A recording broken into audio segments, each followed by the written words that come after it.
क्या है कहानी मान अति सुंदर माइनस दादी का सबसे बड़ा खेल। जी हाँ दोस्तों, आप देख रहे हैं सीरियल मान अति सुंदर, जहां इस वक्त कहानी ने ऐसा खतरनाक मोड़ ले लिया है कि पूरा परिवार अंदर से हिल चुका है, लेकिन बाहर से सब कुछ सामान्य दिखाने की मजबूरी में जी रहा है। इस कहानी के केंद्र में है घर की दादी, जिनका वर्षों पुराना सपना आखिरकार एक बेहद खतरनाक तरीके से पूरा होने जा रहा है। दादी का पुराना सपना। इस घर की दादी हमेशा से चाहती थी कि निहारिका इस घर की बहू बने। न जाने क्यों दादी को निहारिका से एक अलग ही लगाव था। उन्होंने कई बार कोशिश की, कई बार चालें चली, रिश्तों को मोड़ा, हालात बनाए, लेकिन हर बार कोई न कोई बाधा आ जाती थी।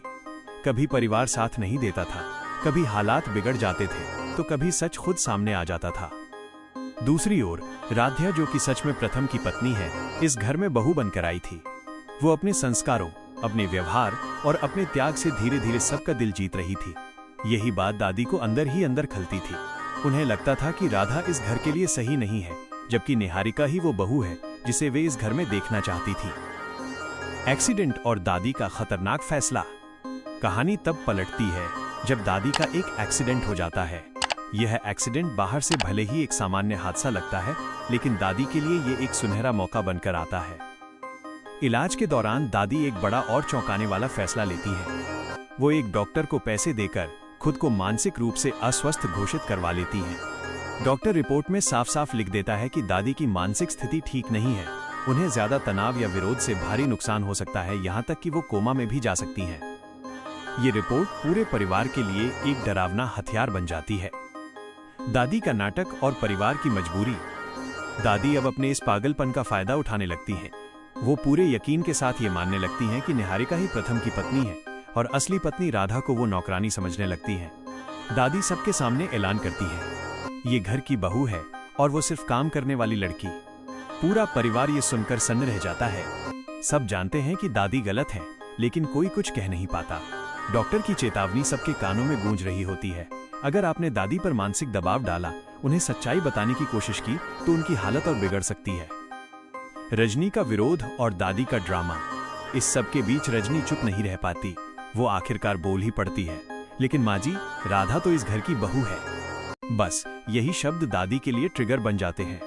दादी तुरंत नाटक शुरू कर देती हैं। वो सिर पकड़ लेती हैं, आंखें घुमाने लगती हैं और जमीन पर गिरने जैसी हालत बना लेती हैं। सब घबरा जाते हैं। दादी बेहोश होने का नाटक करती हैं। ओंकार का गुस्सा। दादी की हालत देखकर ओंकार का गुस्सा फूट पड़ता है। वो रजनी पर चिल्ला देते हैं, रजनी जी, आप ऐसा क्यों बोलती हैं? आपको पता है माँ की हालत कैसी है, अगर उन्हें कुछ हो गया तो? ओंकार साफ कह देता है कि दादी इस वक्त उनके लिए सबसे जरूरी है। हम ये जोखिम नहीं उठा सकते कि माँ को सच्चाई बताई जाए। अगर वह कोमा में चली गई तो जो माँ कर रही हैं उन्हें करने दीजिए। इस घर में जो चल रहा है उसे चलने दीजिए। रजनी और ओंकार की निजी बातचीत। बाद में रजनी ओंकार से अकेले में बात करती है। उनका दर्द छलक पड़ता है। अगर राधा प्रथम की पत्नी है तो आप ये सब कैसे देख सकते हैं? माँ जी निहारिका को बहू और राधा को नौकरानी बना रही हैं। लेकिन ओंकार का जवाब और भी कठोर होता है। माँ जो कर रही हैं वो हमारी मजबूरी है। हम नहीं चाहते कि वो हमेशा के लिए इस घर से चली जाएं। राधा का त्याग। इसी बीच राधा खुद सामने आती है। उसकी आंखों में आंसू होते हैं, लेकिन आवाज में मजबूती। पापा जी, आप चिंता मत कीजिए। दादी जैसे संतुष्ट रहेंगी, हम वैसा ही करेंगे। यह कहते समय राधा के दिल पर पत्थर होता है। वो जानती है कि उसके साथ अन्याय हो रहा है, लेकिन परिवार की खातिर वो चुप रहने का फैसला करती है। शक की शुरुआत। हालांकि राधा अब समझ चुकी होती है कि उसके साथ कुछ बहुत गलत हो रहा है। रजनी को भी अंदर ही अंदर शक होने लगता है, कहीं ये सब एक चाल तो नहीं। रजनी सुझाव देती हैं कि दादी को किसी और डॉक्टर को दिखाया जाए, किसी बड़े शहर में। प्रथम इस बात के लिए तैयार हो जाता है, लेकिन ओंकार साफ मना कर देता है। तारांकन, ये डॉक्टर कानपुर का फेमस न्यूरोलॉजिस्ट है। इससे अच्छा डॉक्टर हमें और कहां मिलेगा? ओंकार का ये रवैया रजनी और राधा दोनों के शक को और गहरा कर देता है। आने वाले एपिसोड का तूफान। अब कहानी और खतरनाक मोड़ लेती है। जैसे ही निहारिका और राधा अपने नए नए रोल स्वीकार करके वापस आती हैं, दादी निहारिका को बहू की साड़ी देती हैं, महंगी, सुंदर और शान वाली, और राधा को एक साधारण नौकरानी की साड़ी। दोनों जब एक साथ सीढ़ियों से उतरती हैं, तभी निहारिका का पैर लड़खड़ा जाता है। वो गिरने ही वाली होती है, तभी राधा उसे पकड़ लेती है।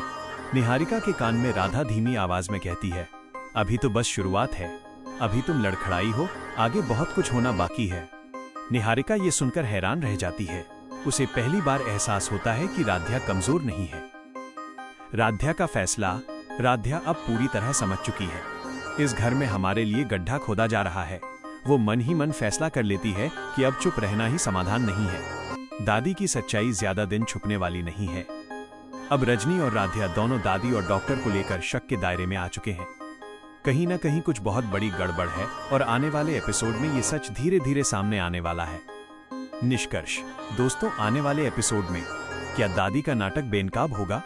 क्या निहारिका को अपनी गलती का एहसास होगा? क्या राधा फिर से इस घर की बहू का हक पाएगी? और सबसे बड़ा सवाल, क्या ओंकार को सच का सामना करना पड़ेगा? जी हां दोस्तों, वीडियो को लाइक करें और चैनल को सब्सक्राइब जरूर करें दोस्तों।